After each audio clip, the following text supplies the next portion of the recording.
I want to share with you a book called The Wretched Stone. This is a book by Chris Van Allsburg.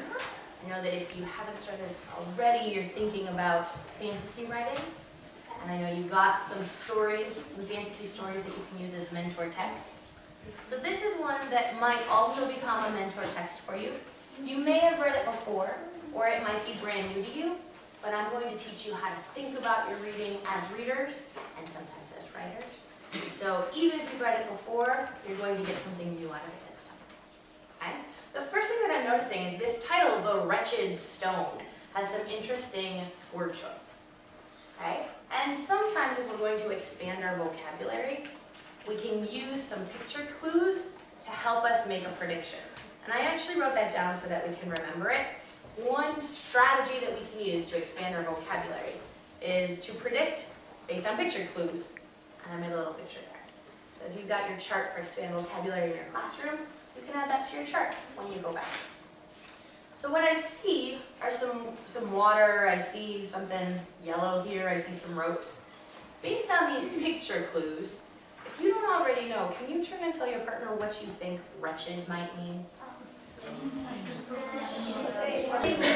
back together, coming back together, two, coming back together, and one, and thank you for that respect. So you've got some ideas about wretched.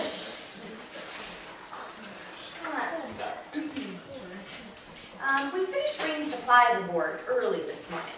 At midday, we left on the tide and found a fresh breeze just outside the harbor. It is a good omen that our voyage has begun with fair winds and a clear sky. Now already I'm noticing this author is using some really vivid language, some really interesting word choice. Okay, I see that found a fresh breeze just outside the harbor, so I can smell and taste that salty sea air. So I'm using my senses of smelling and tasting. Can you turn and tell your partner what are some senses that you're using as you listen to this story?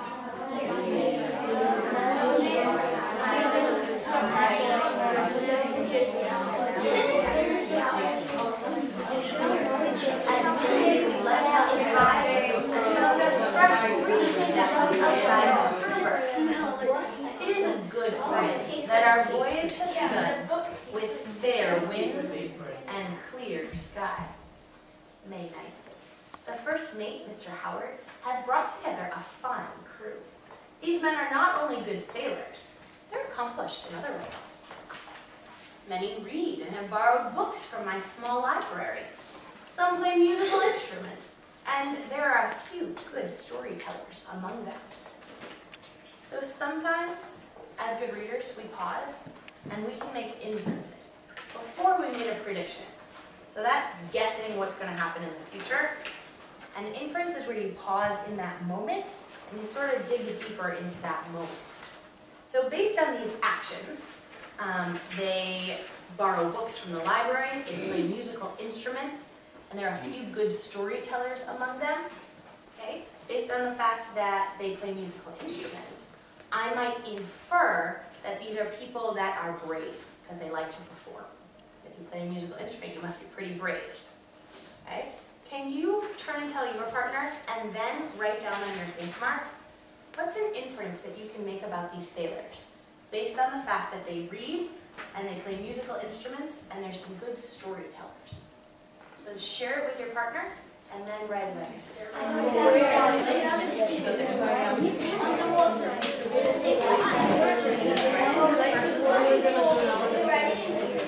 back together in 3. Can I have your eyes and ears? Can I have your respective one, please? Thank you.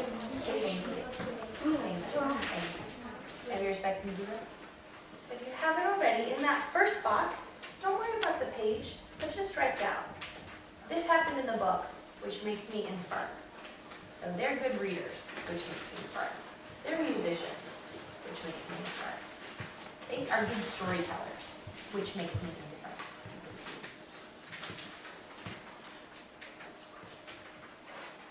So as you finish that thought, I'm going to keep going. And then you've made this inference. Let's see if we can find more facts to support your inference. Are they really brave? Are they really smart? That was an inference over here. Let's see. May 17th. going well. The usual boredom that comes with many days at sea is not present on this ship. When the members of this clever crew are not on duty, I find them singing and dancing or amusing each other with tales of past adventures. So there's more actions there. I'm trying to tell your partner real fast. Does that support your inference, or do you want to change it?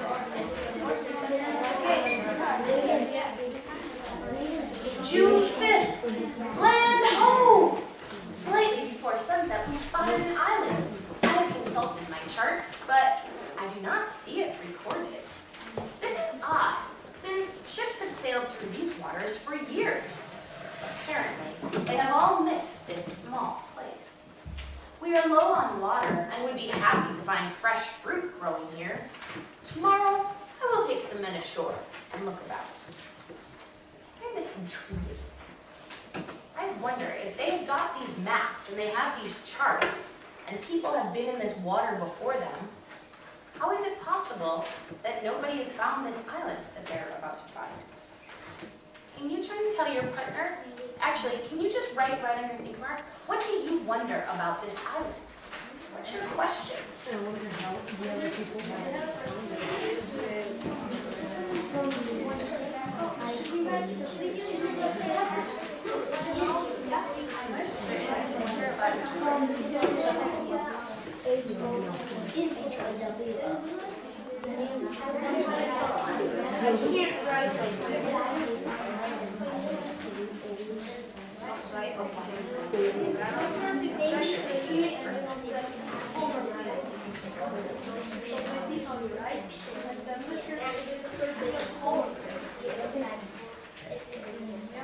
If you haven't already, in the second box, you should write your question.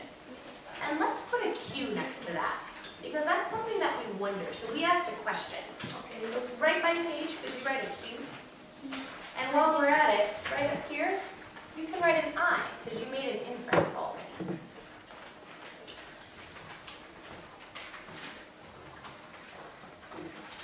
And let's find out about this intriguing island.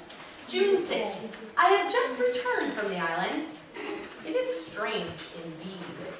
The vegetation is lush, but not a single plant bears fruit. The air has an odor that at first seems sweet and pleasant, then becomes overpoweringly stinky. I saw no sign of animal life, not even an insect. We found a spring that had water too bitter to drink. We also discovered something quite extraordinary, which I have brought aboard. It's like Chris Van Allsburg is begging us to make a prediction. Turn and tell your partner. What do you think they're finding on this crazy island? We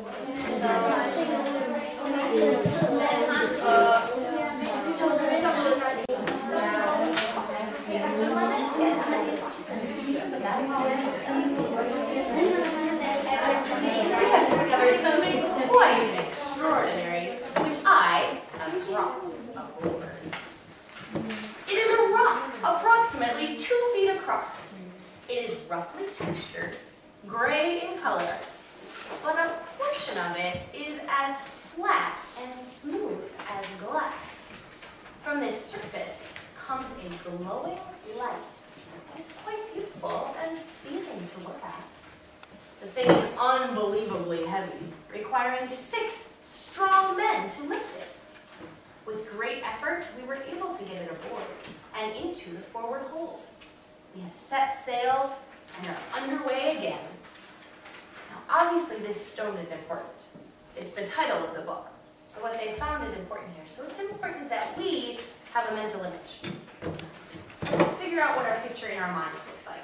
They've told us it's roughly textured, it's gray, a portion of it is as flat and smooth as glass, and there's this glowing light, and it is very heavy. You have a mental image? Give me a thumbs up when you've got a picture in your mind what this might look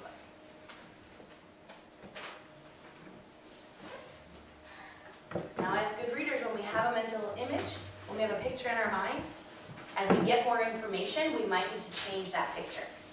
So let's see if that picture changes as you go. June 10th. The crew is fascinated by the rock. When not needed on deck, they are down below, gazing in silence at the peculiar light it gives off. I miss the music and storytelling that had become part of the ship's life. The last few days have passed quite slowly. The men, however, seem perfectly content. I'm sure their interest in the stone will fade soon. June 13th. Something is wrong with the crew. They rarely speak, and though they sail through the rigging more quickly than ever, they walk the decks in a clumsy, stooped-over fashion.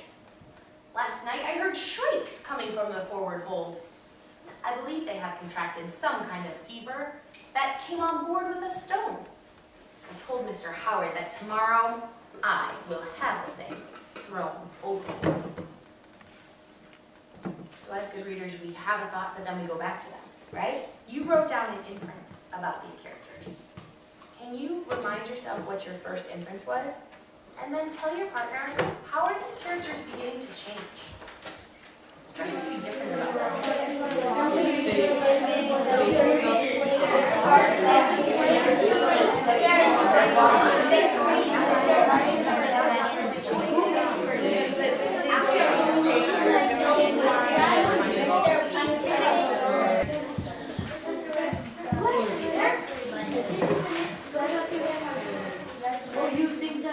I believe that there's actually some kind of evil eye that came on board with this stone. I told Mr. Howard that tomorrow I would have the thing thrown overboard. This morning I awoke to find the deck deserted. The wheel was tied steady with a rope. I believe Mr. Howard, who has spent some time around the rock, told the men about my plan to get rid of it. They have now locked themselves in the forward hold. They apparently believe, in their feverish state, that I can sail this boat alone while they sit around that wretched stone. Turn and tell your partner, don't write anything this time, but how are they changing even more? That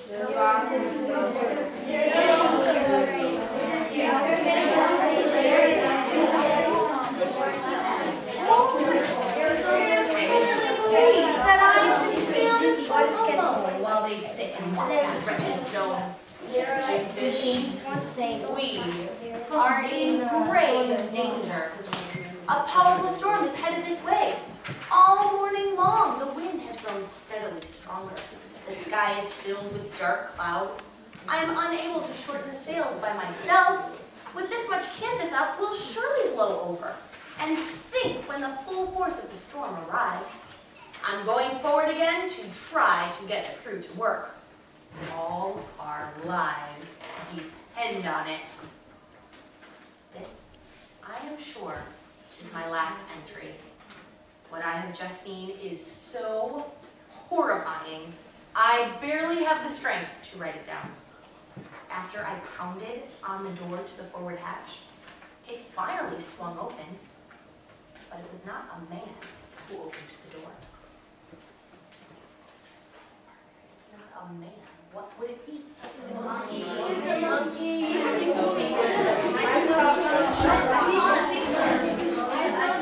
After I pounded on the door, it finally swung open, but it was not a man who opened the door. It was an ape. The whole crew had turned into hairy beasts. They just sat there, grinning at that terrible rock. They didn't understand a word I say. We are all doomed. Now, you've written an inference about the characters at the beginning. You've talked about it. Write down apes. Remember, this is fantasy. So yes, technically they look like monkeys. But what do these apes symbolize? Can you write down and talk, and then write on your think mark, how have these characters changed? And don't write they turned into apes. What changed on the inside?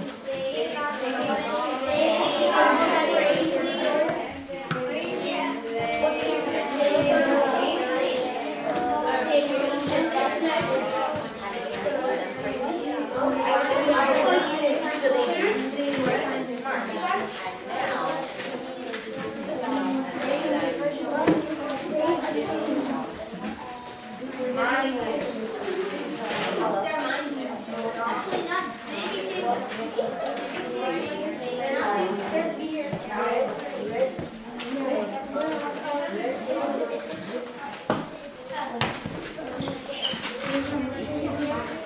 just sat there, grinning at that terrible rock. We are all doomed. So just like I came up with a strategy that sometimes we need to predict based on picture clues, what you guys have been doing throughout this book is making inferences based on character actions. So on this side, I wrote infer based on actions. And I'm going to give this to one of you when we leave. And before you begin your next activity, can you make a chart that looks like this? So you're going to write infer based on actions and draw a little picture so that we remember what it means to make an inference based on character actions. And then we're going to add that to your chart of reading strategies. Okay? Remind me to get that to you.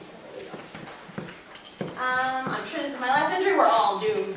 June 16th, I'm going to fast forward just a little bit, but they survive. But the boat is broken, and they're waiting to be saved. June 19th, I've made an encouraging discovery. I'm playing the violin, and reading to the crew, it's having a positive effect. They are walking upright and have an alert look in their eyes. June 24th, I was in the forward hold today. A dull glow was coming from the stone. Oh, I forgot to tell you, the stone broke. It was struck by lightning 2 times, so it's done. I was in the forward hold today, and there was this dull glow coming from the stone. I covered it, and will keep the compartment locked. I'm going to tell your partner, make an inference. Why is he going to lock that door and keep that stone covered?